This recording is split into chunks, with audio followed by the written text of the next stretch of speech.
Today we are going to install. And now go to your browsers such as Google, Microsoft, BlueStack, and others. But I am going to BlueStacks software. Do a little wait.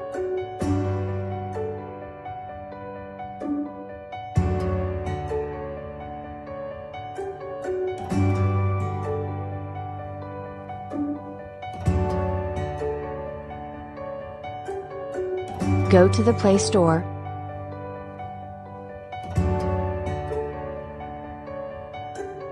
Find out the name of the software, find here.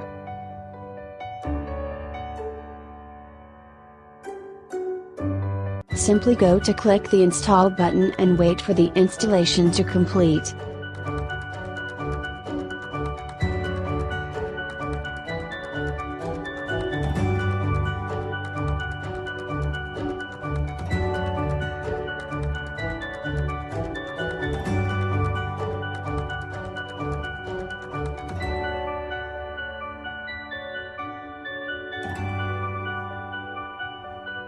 Now click open this file.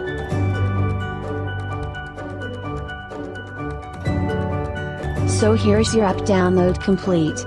As you can see here. If you liked this video, so most become a subscriber of our channel and also share this video. Thank you.